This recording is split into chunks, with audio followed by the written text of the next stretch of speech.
Sunday dinner. Today, I have my son Warren Russo with me, one of my favorite sous chefs, and today we got something exciting to present to you. Tonight, we are making pizza. You may be a fan of New York style pizza, Chicago style pizza, Sicilian pizza. Well, this is something different. Today, we are making Detroit style pizza. We made this for the first time a month or two ago, and Warren, what was your reaction after the first time we made it? It was, Dad, I think this is one of the best pizzas I've ever had. It was really spectacular. Well, we really look forward to sharing this with you. So before you decide to call in to your favorite to-go pizza place next time, I challenge you, give this a try. We've done a lot of complex dishes on our channel. This is truly easy. So we really want you to give it a shot and give it a go and tell us how you like it. And before I move on, go down and subscribe to our YouTube channel, Sunday Dinner. Give us a like and please share it with your friends. All right, so let's get into this. So the first thing we're gonna do is talk about making the dough. This is really easy. There's 6 ingredients. It's gonna start with our bread flour, our yeast, which we're gonna do 1 full packet of active dry yeast, kosher salt, olive oil, and water. That is it. Very simple, only takes a couple hours to proof and rise, and you're ready to go. So this is not something you need to make the dough a day in advance, 3 days in advance. This is something you could do before you go ahead and make your pizza. All right, with that, the rest of the ingredients here, we're gonna make our own homemade sauce, which really sets this apart. We're gonna start with 24 ounces of tomato puree. What we have here is what's called passata. We're using the Moody brand, which is an Italian tomato brand that has some fantastic products. You can substitute this with 24 ounces of crushed tomatoes, which is absolutely fine to sub and will work just fine. We like this a little bit smoother versus chunkier, but you can try both. So up in front here, we have our herbs that we're gonna use, which are just basil, oregano, and thyme, as well as some garlic and olive oil, as well as some salt and pepper for the sauce. But what really sets this pizza apart is the cheese. We actually have about a little over a pound of Wisconsin brick cheese.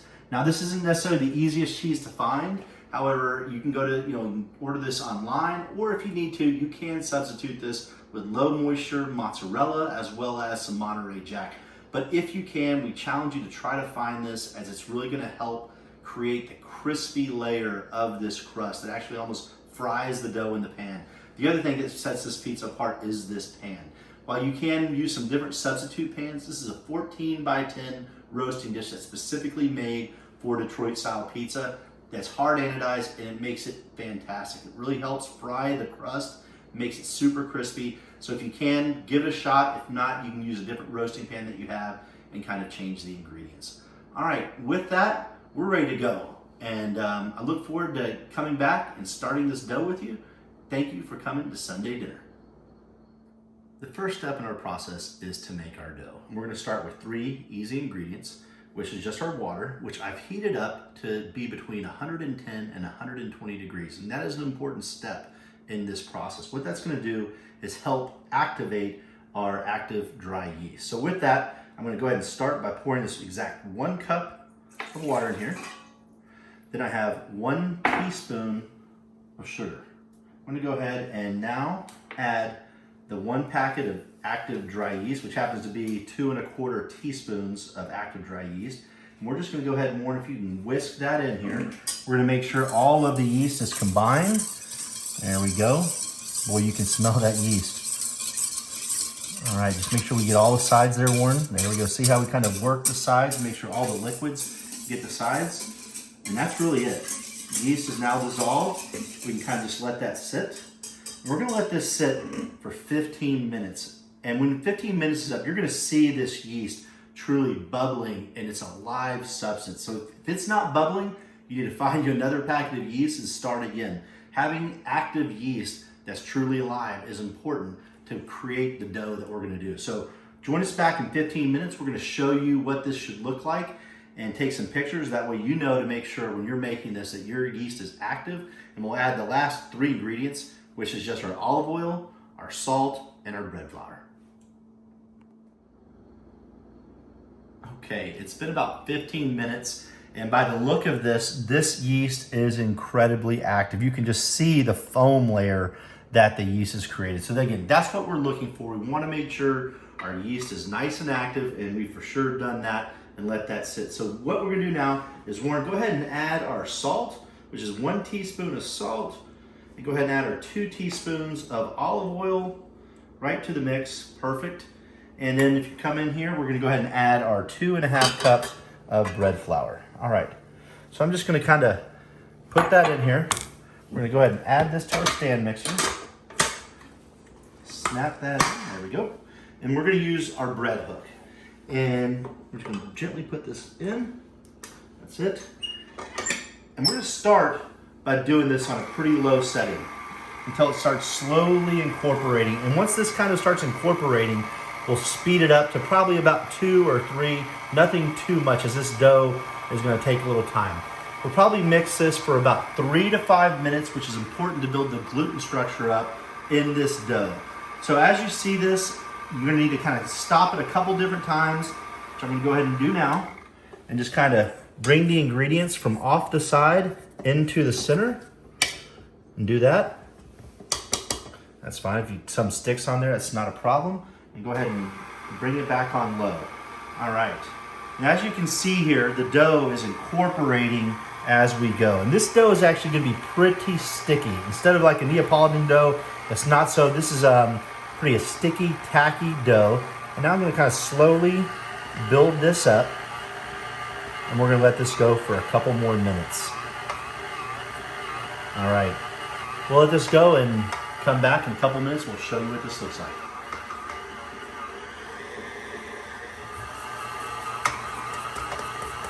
Okay, one thing you can see here as this is mixing, it's rising up the dough, and that's actually what you're looking for. I'm gonna go ahead and kind of slow this down for a second. And what I'll do is just kind of work that dough back down the dough hook, and it's gonna allow it just to kind of better incorporate. And you can actually lower your bowl as you need and kind of just work it down the dough hook, make sure it's there, kind of bring it back up and come back about 2 or 3. This dough is looking perfect. It's tacky, it's smooth, it's the exact texture we're looking for. I'm gonna go for about 1 or 2 more minutes. This gluten structure is building up perfectly, and we'll finish the dough off. Welcome back. Okay, so the dough mixed for approximately about 5 to 6 minutes. As you can see, it's nice, smooth in texture, and pretty elastic here, and pretty tacky. Okay, so the next step what we're gonna do here is really, really important to the entire process of the recipe. I'm gonna now get my this pan, the 14 by 10 Detroit style pizza pan. I pretty generously put olive oil in here. What Warren's gonna do now is literally try to get all of the sides, up and down the sides, very, very coated. Get it really moist, there we go. It's important that all the sides, every corner gets, there we go. Every corner gets the olive oil, and that's gonna help that the dough doesn't stick to the pan and gets well incorporated. All right, we're gonna go ahead and just quickly do all those to the sides. There you go, perfect, good job. And then make sure all the bottom's coated. There we go. Spread it all around. And here's what I'm gonna do, this is important, okay? I'm actually gonna get my hands in here and get all of my hands with some olive oil on it. What that's gonna do is help me separate this dough. As I said, it's pretty tacky from the dough hook. Perfect, that dough hook should just slide out just like that. I'm actually gonna kind of fold this dough and get a little olive oil all over it. Okay, I'm gonna lightly kind of press this, kind of slowly start stretching it into a rectangular shape. It doesn't have to be perfect. This is gonna grow and it's gonna sit here. And we're gonna let this proof for about 2 hours. So I'm slowly kind of stretching this just like that. Got olive oil all over it, and that's it. It doesn't have to be perfect. You're gonna see this. This is gonna expand to take the entire pan up here. So Warren, if you could flip this upside down, go ahead and hand me that, and flip this upside down and cover it. And we're gonna cover this for right around 1.5 to 2 hours. And after that, the dough should be nice where we can kind of fill it in and start creating our pizza. Welcome back, everybody, and salute. It is time to make our sauce. When I tell you this is easy, this is so simple, but yet truly delicious. So let's go ahead and get into this. I already have a medium saucepan right here, which I'm gonna say about, let's just say almost a tablespoon of olive oil. I already got my pan, already starting to get a little bit warm. I'm gonna go ahead and, here, just 1 second, I'm gonna first add our garlic. So this garlic is only going to need to cook for about 30 seconds to a minute. And we're going to go ahead and add that for us. And that's the 2 garlic cloves finely chopped. And as you can see here, this is really important to go ahead and get this garlic fried up in our olive oil. So key here, not to overcook this. We don't want this burnt. We're going to cook it for probably about 30 seconds to a minute. I'm going to sit here and stir it a little bit. I'm going to watch it. And in seconds, you can already smell that garlic. It smells incredible. The kitchen's already full of incredible flavor. Warren, here in just 1 second, I'm going to ask you to go ahead and dump the passata into here. Just 1 second. I'm going to give this just another couple seconds to look. The garlic, you come in here, it's not brown, very fragrant. It's about just perfect. Like I said, 30 seconds to a minute. Garlic has released its flavor and it's ready. Go ahead, Warren. Slowly add that passata all the way in. We're going to take the whole 24 ounces. That's perfect. Awesome. Okay, so now we're going to go ahead and incorporate that garlic. And this is a pretty spicy sauce. And it's something that our family loves. So one of the first things we're going to add in here, I have about 1/2 teaspoon of red chili flake. If you like it really spicy, go ahead and add more. If you don't like it spicy at all, don't add any at all. But our family, we like it a little bit spicy, and we do about 1/2 teaspoon of red chili flake. Okay, from there, the herbs that we talked about, we have basil, oregano, and thyme. Okay, I've already went ahead and chopped these pretty finely, as you can see. And what this it hurt me to measure this, to be really honest. But what it came out to is about 1/2 teaspoon of basil, 1/2 teaspoon of oregano, and 1/4 teaspoon of thyme. We're gonna go ahead and dump that in. There you go. Thanks. I'm gonna get that all nice and incorporated. And the last 3 ingredients of which we're gonna add here are garlic powder. I know we already started with garlic, but this is really gonna fortify the recipe. We're gonna add more garlic powder. And right here I have about 1/2 teaspoon. I don't know how much I'm gonna add. I'm gonna go ahead and add all of it. So it's about another 1/2 teaspoon of garlic powder. Then I have some kosher salt and some sugar. I'm gonna add just a couple pinches of sugar. 3 pinches. And about 2 or 3 pinches of kosher salt. And that's it. We're gonna go ahead and turn it down. As you can see, this is already coming up to a simmer, which is exactly what we want. Perfect. We have it about on medium. All right, I'm just gonna incorporate all of these seasonings. The olive oil is gonna kind of start mixing in here. It smells already delicious, fantastic. All right, so this is gonna thicken up. We're gonna try to get this to a nice, slow saute, which I'm actually gonna bring it back up just slightly. We're gonna get this up to a saute to where it's just at a very, very small boil, saute, and cook it for about 20 to 30 minutes. I'm gonna once it starts sauteing, I'm gonna turn the temperature down almost to completely low, the lowest I can, to have it just slowly sauteing. And that's all we're gonna do. This is gonna take about the rest of the 30 minutes. And by the time this 30 minutes is up, our dough had been proofing for 2 hours, and we're ready to go ahead and assemble our pizza and get it in the oven.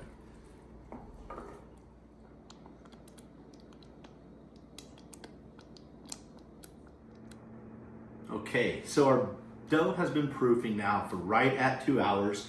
Our sauce cooked for about 30 minutes, and just look how thick this got. It is beautiful. As you can see, it's spicy, tastes really, really, really tangy, which is exactly what we're looking for. Okay, so with that, as you can see, the dough has expanded pretty dramatically. Thank you, Warren.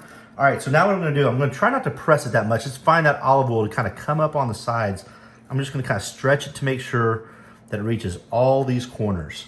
Perfect. We don't wanna overwork this dough. We're just gonna kind of slowly press it to make sure it's kind of even and make sure it goes all the way up the sides. Perfect. And that's fine. That olive oil is gonna help fry this dough and create that crispy flavor that we're looking for. This is absolutely perfect, and it's fine to have that olive oil just like we just discussed. Okay, that's really, I'm gonna kind of just press this down just a touch more. That's the one thing we wanna do, is make sure this is going all the way to our edges. Obviously, this is gonna continue to expand as we cook it. All right, so Warren, if you wanna take a row of the pepperonis, this is what we're using as pepperonis, and this is what's unique about this pizza. All the pepperonis are gonna be on the bottom, not on the top. You can actually do both if you want. This is our version. You can use Italian sausage, you can use normal sausage, anything you want. This is our version. So we're gonna do 3 rows here of pepperoni. I'm gonna kind of just barely overlap this. Again, the 3 rows is gonna kind of be a theme of this, as you see. perfect. There you go.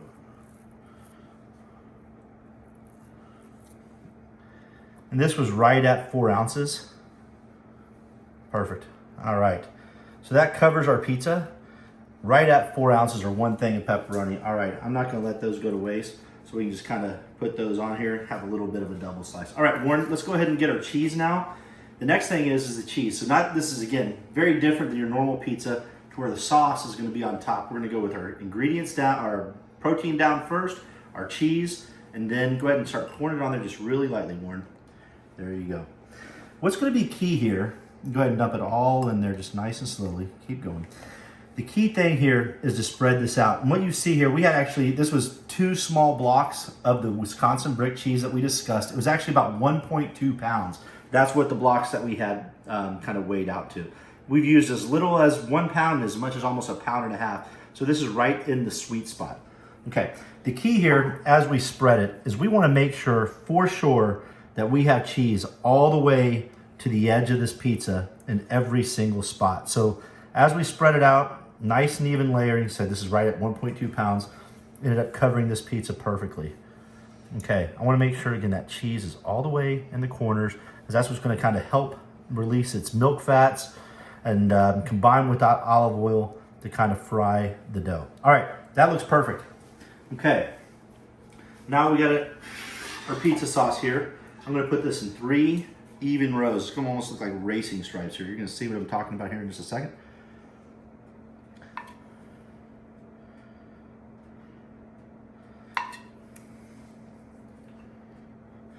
And again, if you don't like as saucy of a pizza, you can kind of do a little less than this, but this 24 ounces that we cooked up here usually works exactly for the 3 different layers of what we're looking for.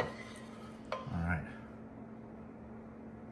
Doesn't have to be perfect whatsoever.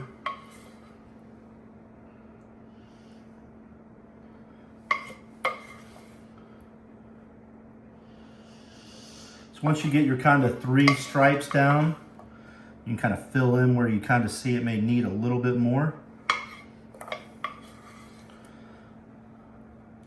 And what do you think? Does that look pretty good to you? Yeah, maybe just a little bit more in the middle row. Okay. There we go. All right. That's perfect. Okay. So as we discussed, we have our oven already at 550 degrees. This is a convection oven, so it's going to actually help cook this a little bit hotter than the normal 550. Warren, if you can go ahead and open that for me and come in and take a beautiful look at this pizza. I mean, it is going to be delicious. Okay. We're going to go ahead and put this in. I'm going to put it on the top rack. It's not all the way to the top, but right in the center. We're going to close this. We're going to cook it for 15 minutes. And when this is up, you're going to see how delicious this looks. We can't wait to share this with you. So the pizza cooked for right at 15 minutes. We've been letting it rest for about another 3 or 4 minutes. It's still extremely hot. One thing that I just did, I'm not going to do here in this video, is I ran a butter knife around the perimeter of this just to make sure it kind of all the crust that is kind of formed on the pizza is going to help us eject this onto our cutting board so we can cut this. So I'm going to make an attempt here. As you can see, I'm going to grab this. It's going to be one swift motion of boom, right out just like that. As you can see, it really, this pan works wonderfully. And come and just look at that crust here along this pizza. Really makes this fantastic. Really, really crispy, as you can see. All right, so I'm gonna go ahead and cut this now. Now, typically what we're gonna do is we're gonna do a long cut here, a long cut here, and then a cut here. We're just gonna do one little cut, and my family is begging me to get this on their plate. So here we go. So I'm just gonna go ahead and cut 3 pieces to start with. And here, just cutting that crunch. Beautiful. You can move that plate, Warren. And again, those racing stripes kind of give you a guide too to where you want to cut these. Now, we're always going to fight over these edge pieces, as that crunch on those edges are fantastic. Oh, that looks great. All right, son. That's it. So we're going to go ahead and serve these. We got a few more to cut for my wife and my daughter, Layla. And I got to tell you, we are really looking forward to getting this. So once again, we really thank you for your time. Thank you for coming to Sunday dinner. Again, make sure to go like, subscribe, share this with your friends, and give this a try. This is sure to please all of your family. Have a great night.